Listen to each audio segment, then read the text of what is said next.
에베소서 5장 15절에서 21절 말씀입니다. 다 찾으신 줄 믿고 한 목소리로 읽도록 하겠습니다. 시작. 그런즉 너희가 어떻게 행할지를 자세히 주의하여 지혜 없는 자 같이 하지 말고 오직 지혜 있는 자 같이 하여 세월을 아끼라. 때가 악하니라. 그러므로 어리석은 자가 되지 말고 오직 주의 뜻이 무엇인가 이해하라. 술 취하지 말라. 이는 방탕한 것이니 오직 성령으로 충만함을 받으라.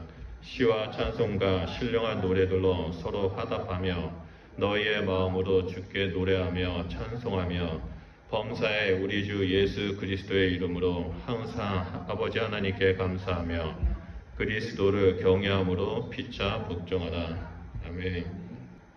네, 오늘 본문 말씀 주제는 슬기로운 성도 생활입니다. 말씀을 준비하면서 제목을 어떻게 할까 생각을 하다가 예전에 하라가 저한테 했던 말이 생각이 났습니다. 하라의 특징이 뭐냐면 자기가 좋아하는 것들을 주변에 있는 사람들이 다 같이 좋아하기를 원하는데요.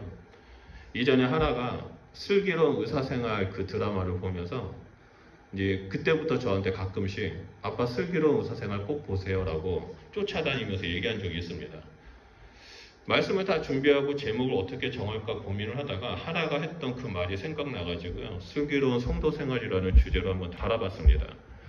지난주 수요일날 우리가 기납법적 성경 연구를 하면서 죽음, 구원, 천국에 대해서 우리가 얘기를 나눴습니다. 그때 얘기를 마치고 주일 설교 본문 말씀은 에베소서 5장으로 해야 되겠다는 생각이 들었습니다. 에베소는 바울이 너무나 아끼던 소아시아의 교회였죠.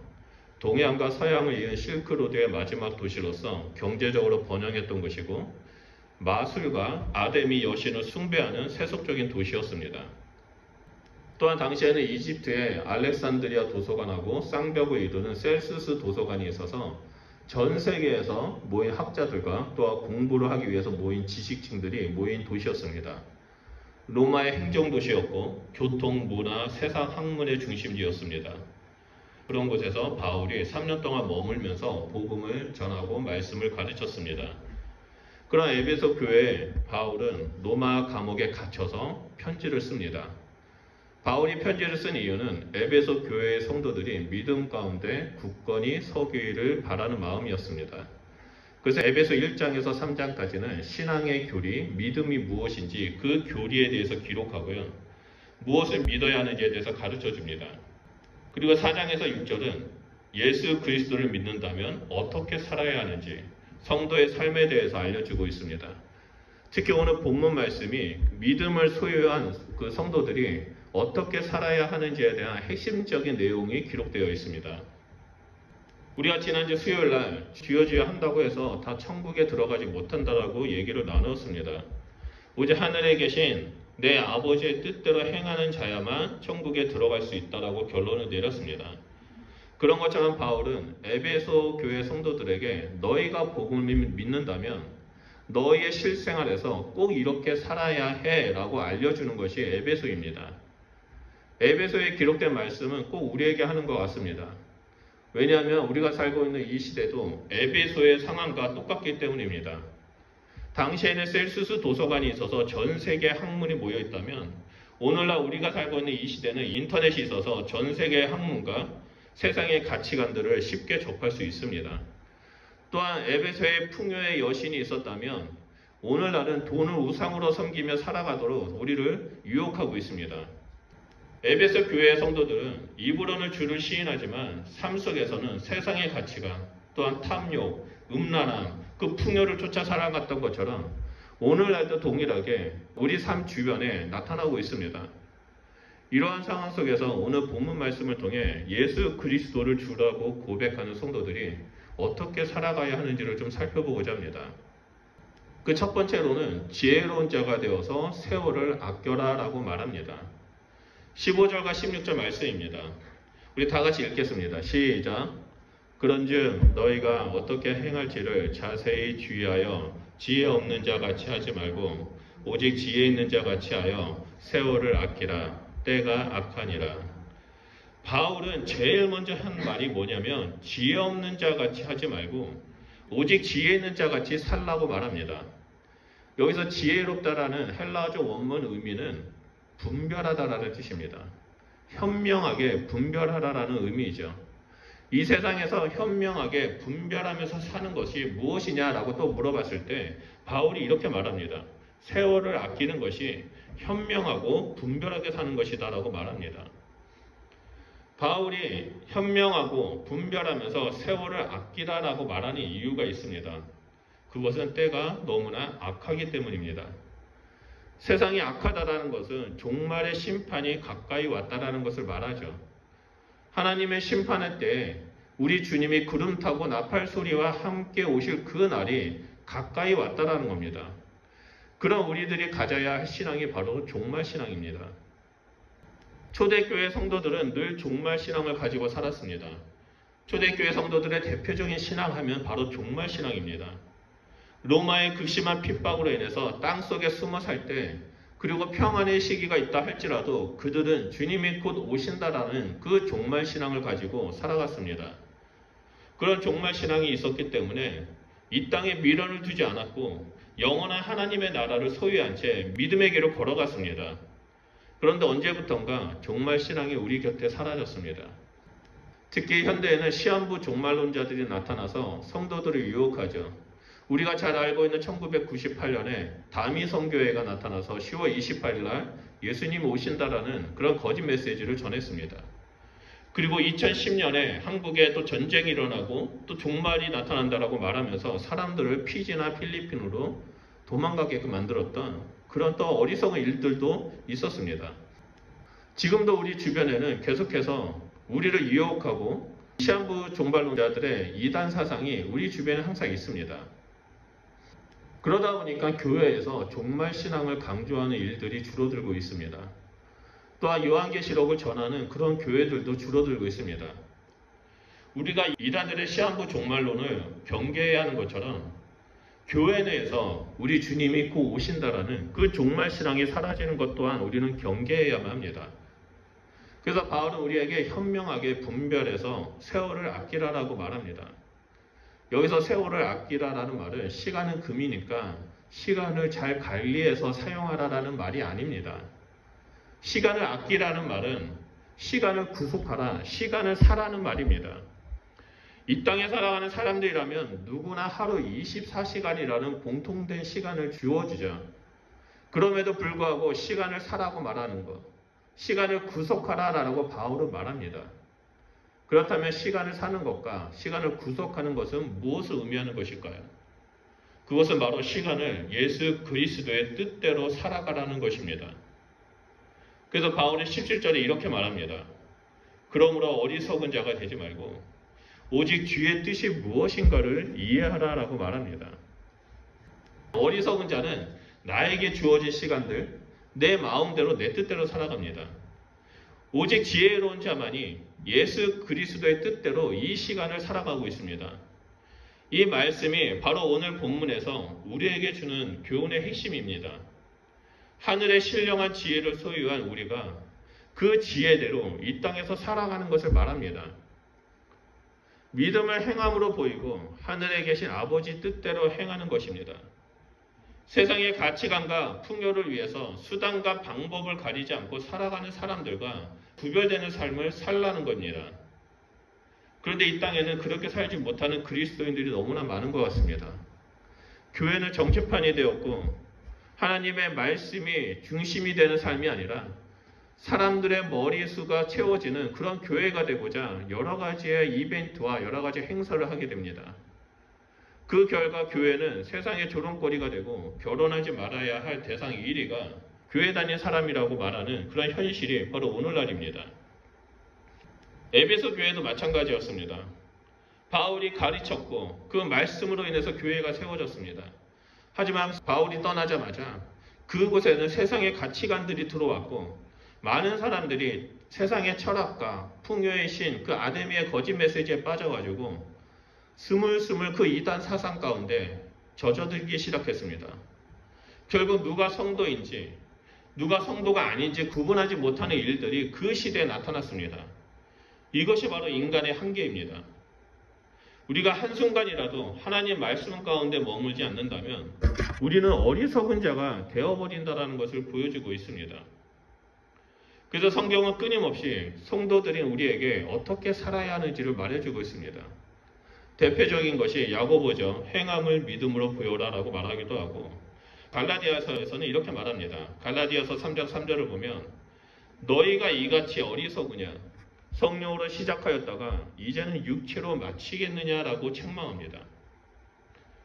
예수 그리스도를 구주로 모시고 하늘의 신령한 지혜를 소유했음에도 불구하고 시간을 하나님의 뜻대로 예수 그리스도의 가르침대로 살아가는 것이 아니라 세상의 가치관대로, 세상의 뜻대로 풍요와 자신의 탐욕을 위해 쫓아가는 그 사람들에게 육체로 마치겠느냐라고 말을 합니다. 지혜 없는 자라고 말합니다. 어리석은 자라고 말합니다. 하나님으로부터 명확하게 하늘의 신령한 지혜를 받았음에도 불구하고 믿음 없는 사람처럼 행동하고 있다는 겁니다. 이러한 어리석은 자의 모습에 대해서 예수님 역시 비유로 정확하게 우리에게 말씀해 주셨습니다. 한 부자가 있었습니다. 그 부자가 농사를 졌는데 대풍년이 일어나가지고 곡식이 가득 차게 되었습니다. 그래서 이 부자가 이 넘쳐나는 곡식을 어떻게 해야 될까 고민을 하죠. 그러다 누가복음 12장 18절에서 19절을 보면 내가 이렇게 해야 되겠다. 내 곡간을 헐고 더 크게 져서 내 모든 곡식과 물건을 거기서 쌓아두어야 되겠다. 그리고 여러 해 동안 편안히 놀고 먹고 쉬면서 지내야 되겠다라고 말을 합니다. 그때 하나님께서 뭐라고 말씀하십니까? 20절에 어리석은 자여 오늘 밤에 내 영혼을 도로 찾으리니 그러면 내 준비하는 것이 누구의 것이 되겠느냐라고 말씀하십니다. 이것이 바로 어리석은 자의 특징입니다. 어리석은 부자의 모습을 보면 그 특징에 여실히 드러납니다. 그것은 바로 우리에게 주어진 시간을 자신만을 위해서 사용하고 있다는 겁니다. 세월을 아끼지 않는다는 겁니다. 그가 그렇게 살았던 이유는 종말 신앙이 없었기 때문입니다. 언제 하나님께서 우리의 목숨을 거두어 가실지, 언제 하나님께서 이 땅에 오셔서 심판할지 전혀 생각하지 않았기 때문에 자신만을 위해서 살아가고 있다는 겁니다. 우리가 이 땅에서 살아가는데 가장 중요한 것은 오직 하나님의 뜻이 무엇인지 깨닫고 그 뜻대로 살아가는 겁니다. 그래서 바울은 로마서 12장 2절에 이렇게 말하죠. 너희는 이 세대를 본받지 말고 오직 마음을 새롭게 함으로 변화를 받아 하나님의 선하시고 기뻐하시는 온전한 뜻이 무엇인지를 분별하라라고 말한 것입니다. 우리는 주님의 뜻이 무엇인지 늘 두드리고 찾고 구해야만 합니다.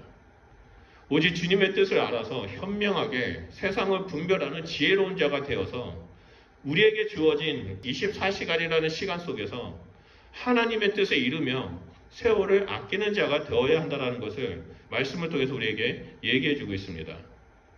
그리고 나서 바울이 이렇게 말합니다. 두 번째로 성령 충만함을 받아라 라고 말합니다. 16절 말씀입니다.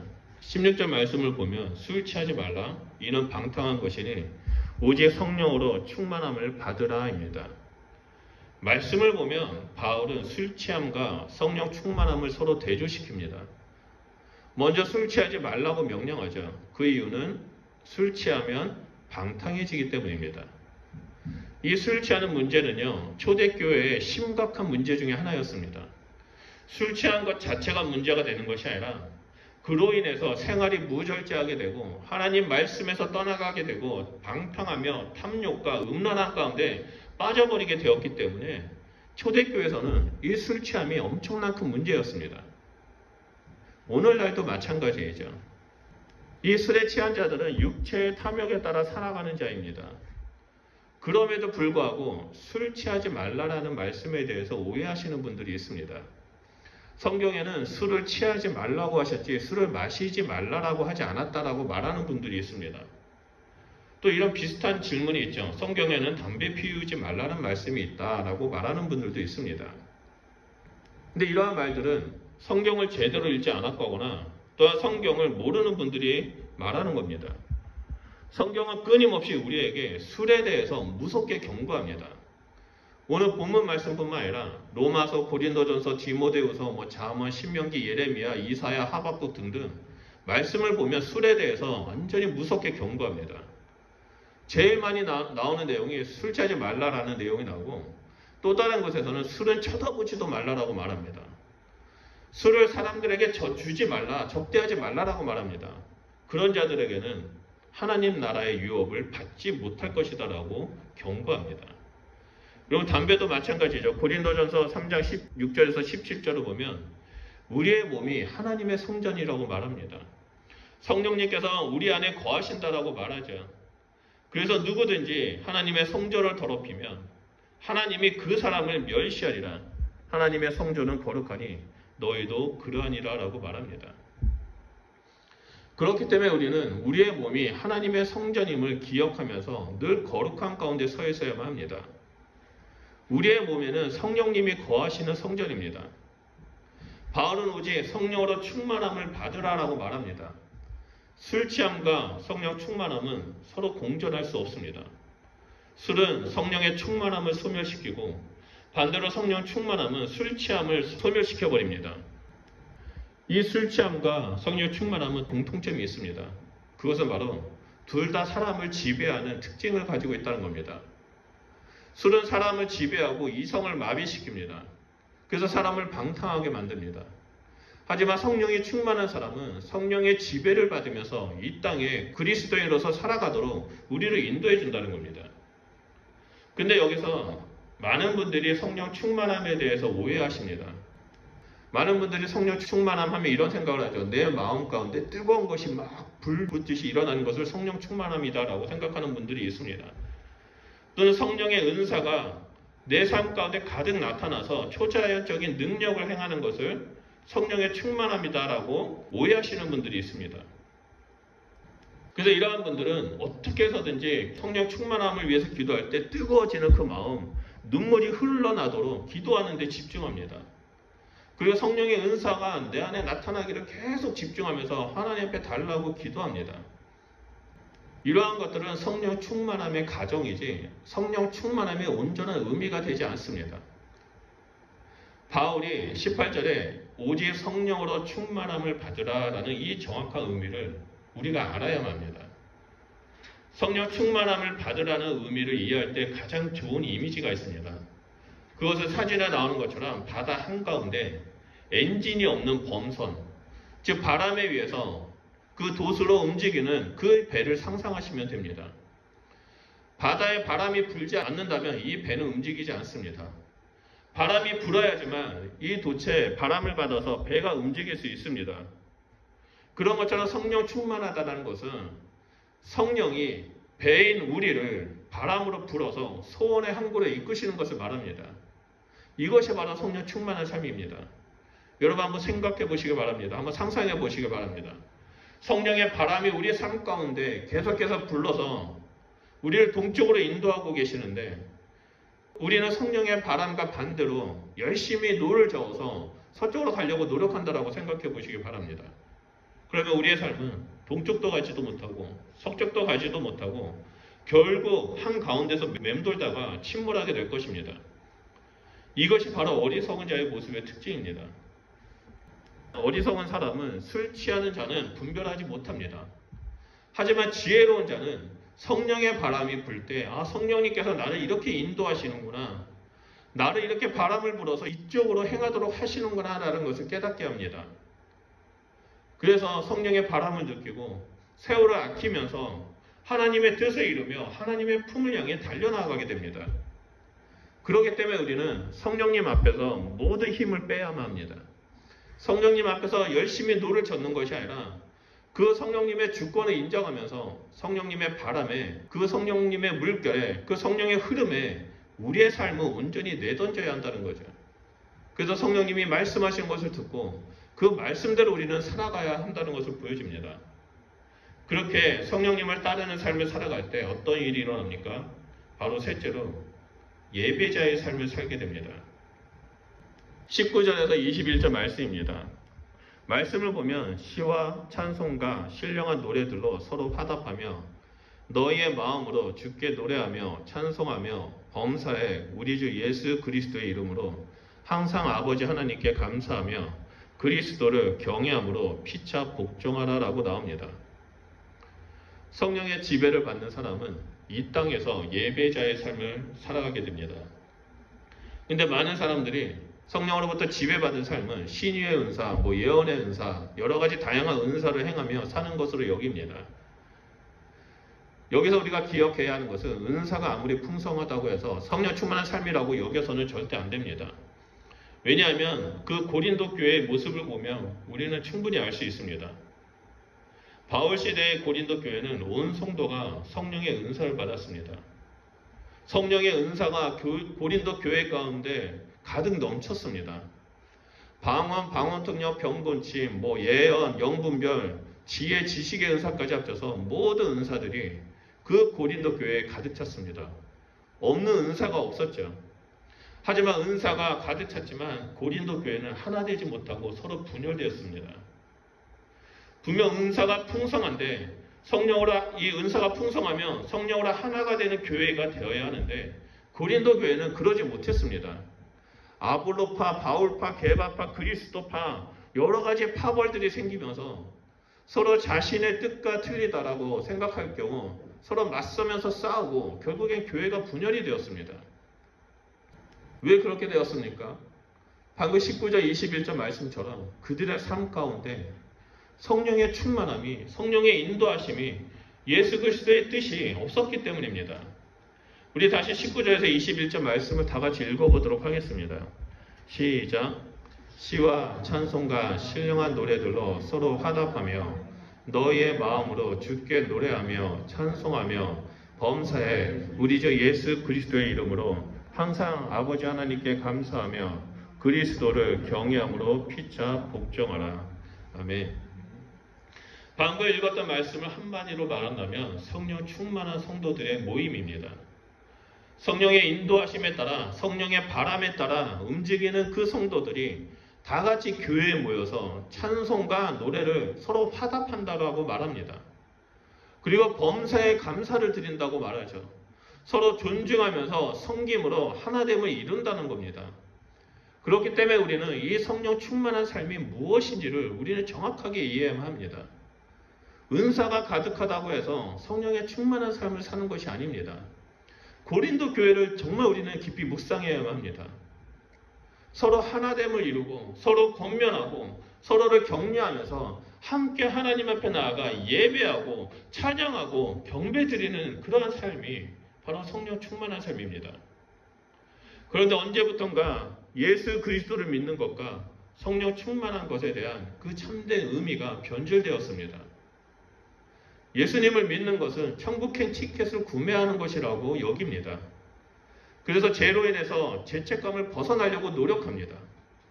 그리고 성령의 충만한 삶은 은사를 통해서 능력을 행하기 위해서 성령의 충만함을 받아야 한다고 여깁니다. 다시 말해서 사람들 앞에 나의 믿음이 이 정도야 라고 자랑하는, 그래서 자신을 드러내기 위해서 성령의 충만함을 구하고 성령의 은사를 구합니다. 여기에는 두 가지 함정이 있습니다. 그것은 바로 죄책감에서 벗어나려고 하는 그 자신을 정당화하는 것이고, 또 다른 하나는 다른 사람에게 인정받고자 노력하면서 자신을 우상화시키는 겁니다. 이런 사람들은 자신의 생각과 다르고 남이 인정해주지 않는다면 다른 사람을 비방하고 자기 편을 만들고 분열을 일으킵니다. 고린도 교회가 그래서 분열되었습니다. 반면에 정말 성령 충만한 삶은 성령님과 함께 동행하는 사람들은 어떠한 상황 속에 있다 할지라도 하나님을 찬양합니다. 범사에 감사합니다. 항상 기뻐합니다. 쉬지 말고 기도합니다. 이들은 서로를 존중하고 세우면서 함께 하나됨으로 하나님께 나아가는 삶을 살아갑니다.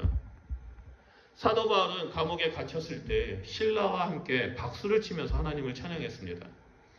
그들의 발에는 족쇄가 채워져 있었고 그들의 손은 묶여 있지만 그들은 하나님을 찬양하고 감사하며 예배를 드렸습니다. 우리는 하나님을 예배하는 데 있어서 그 어떠한 핑계를 들여서는 안 됩니다. 오직 하나님만을 바라보면서 하나님을 사랑하는 마음으로 예배를 드리고 서로 이웃을 사랑하고 존중하는 그 마음으로 함께 하나됨을 이루면서 신앙 공동체를 이루어야 한다는 것을 보여주고 있습니다. 말씀을 정리하면 이렇습니다. 오늘 본문 말씀은 슬기로운 신앙생활에 대해서 기록되어 있습니다. 에베소의 핵심 중에 핵심 내용입니다. 그것은 바로 이 악한 세상을 지혜로운 자가 되어서 현명하게 분별하는 겁니다. 시간을 아껴야 됩니다. 세월을 아껴야만 합니다. 시간을 사야 하고 시간을 구속해야만 합니다. 예수 그리스도의 보혈로 우리의 육신을, 우리의 영혼을 구속하신 것처럼 우리는 우리에게 주어진 시간을 예수 그리스도의 뜻대로 살아가면서 그 시간을 구속해야만 합니다. 그러기 위해서는 매일마다, 매 순간마다 하나님의 뜻이 무엇인지를 분별해야 하고 하나님의 뜻에 맞게 살아가는 자가 되어야만 합니다. 그래서 우리는 늘 성령 충만함이 필요합니다. 날마다 성령님이 내 삶의 주인이라는 것을 인정하면서 환영하고 모셔드려야만 합니다. 바람에 돛담배가 움직이는 것처럼 우리의 삶 역시 이 성령의 바람에 이끌려 움직이는 삶을 살아야 한다는 거죠. 그러한 자의 삶에는 찬송과 기쁨과 감사만이 넘치게 될 것이라고 오늘 본문을 말합니다. 1900년도 초에 조선에 큰 부흥이 일어났죠. 우리는 평양 대부흥이라고 말합니다. 평양 대부흥하면 그 중심에 길선주 목사님이 계신다라고 생각하는데요. 길선주 목사님 말고요. 조선의 베드로라고 알려졌던 김익두 목사님도 계십니다. 이 김익두 목사님은 청년 시절에 성실하게 일을 했고 정직하게 일을 하면서 마을 사람들에게 인정을 받았습니다. 그러다 어느 날 친구 한 사람이 와서 동네에 가장 큰 공장을 세우면 돈을 많이 벌 거야. 너가 좀 투자 좀 해라. 그리고 연대보증 좀 서줘라 라고 친구가 와서 이제 설득을 해서 김익두 목사님이 그러면 나 부자가 될 수 있네 라는 생각에 돈을 투자하고 연대보증까지 했습니다. 하지만 얼마 안 있어서 이 친구가 사기친 거라는 것을 깨닫게 되었죠. 연대보증으로 인해서 조상 대대로 물려왔던 땅과 집이 몰수되었습니다. 하루아침에 거지가 되어서 거리에 나앉게 되었습니다. 그때부터 이 청년 김익두는 세상을 원망하고 친구를 원망하면서 술을 마시고 동네 사람들에게 폭력을 행하는 건달이 되었습니다. 알코올 중독자가 되었습니다. 술만 먹으면 애 어른 할 거 없이 시비를 거면서 두들겨 팼습니다. 그런 청년 김익두에게 어느 날 여자 선교사 한 분이 찾아왔습니다. 그 선교사님이 청년 김익두 그분에게 조그만 복음 전도지를 주면서 예수님을 믿으라고 말했습니다. 그래서 이 김익두 목사님이 말도 안 되는 소리 하지 말라라. 내가 왜 믿냐 하면서 위협을 하고 그 선교사님을 내쫓았습니다. 어느 날 코를 풀어야 되는데 종이가 없어가지고 주머니를 뒤적뒤적거리다가 그 선교사님이 준 전도지를 발견했습니다. 그리고 막 구긴 다음에 펼쳐서 코를 딱 풀려고 얼굴에 갖다 대는 순간에 거기에 이런 성경 구절을 보게 됩니다. 풀은 마르고 꽃은 시드나 주의 말씀은 영원하다라는 그 말씀을 보게 되고 충격을 받게 됩니다. 자신의 인생은 끝났다라고 생각했고 자신은 이제 막 살다가 죽어도 된다라는 생각에 술 취하고 알코올 중독자가 되어서 사람들을 두들겨 패면서 언제 빨리 죽기를 바랬던 이 목사님이 주의 말씀은 영원하다라는 말에 충격을 받았습니다. 영원이라는 그 단어가 머릿속에 떠나지 않았습니다. 계속해서 그 생각이 떠올라서 결국에 혼자 스스로 교회에 나갔습니다. 그리고 거기서 말씀을 듣고 복음을 계속 들었습니다. 결국은 거기서 성령 세례를 받고 성령 충만함을 받게 되었습니다.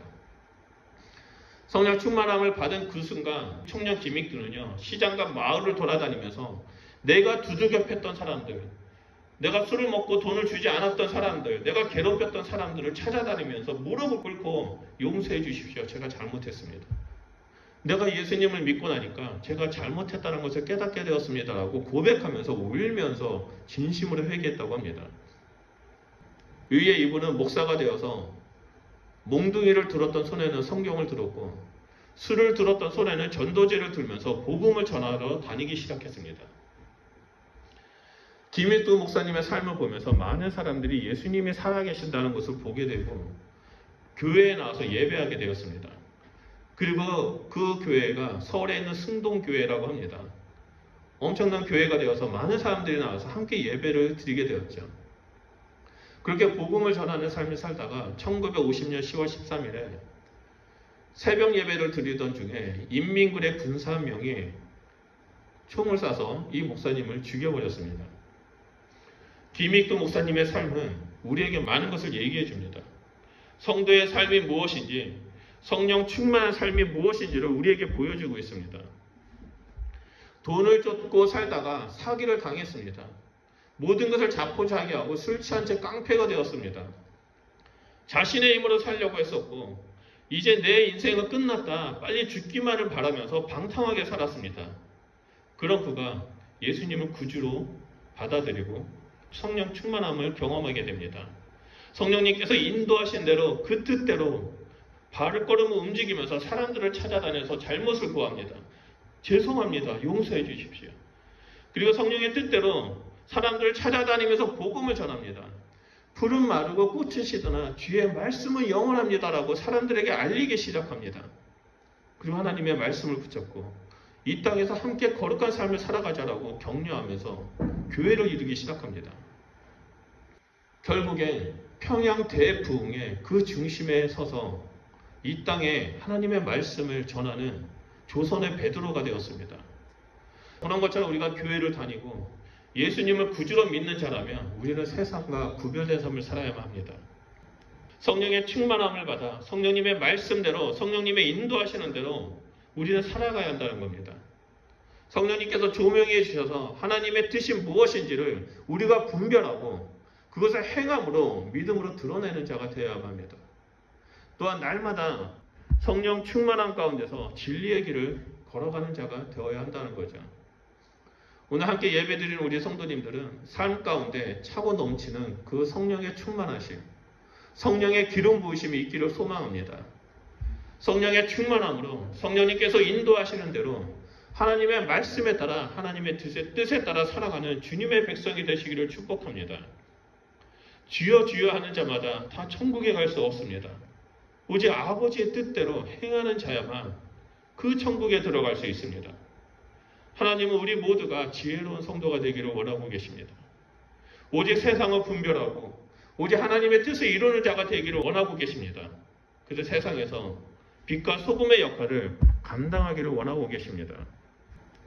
그 하나님께 나아가서 매 순간 찬송하고 매 순간 기뻐하며 매 순간 감사하고 쉬지 말고 기도하는 그런 슬기로운 성도의 삶을 살아가시길 주님의 이름으로 축원드립니다. 우리 시간에 말씀을 기억하면서 기도했으면 좋겠습니다. 하나님, 성령 충만함이 은사가 내 삶 가운데 막 나타나는 것이 아니라 성령의 충만함이 머리부터 발끝까지 그 뜨거운 기운이 내 삶 가운데 가득 차는 것이 목적이 아니라 바로 하나님의 뜻대로 살아가는 것임을 오늘 말씀을 통해서 알게 해주셔서 감사드립니다. 범선이 바람을 받아서 움직이는 것처럼 성령 하나님, 우리 삶 가운데 바람을 부어주십시오. 성령의 바람을 부어주셔서 성령 충만함으로 이 땅에서 하나님의 뜻을 행하는 자가 되게 하시고 세상을 분별하며 믿음의 길, 의의 길로 걸어가는 자가 되게 해주십시오라고 우리 시간에 주여 삼층하며 기도하도록 하겠습니다. 기도하겠습니다.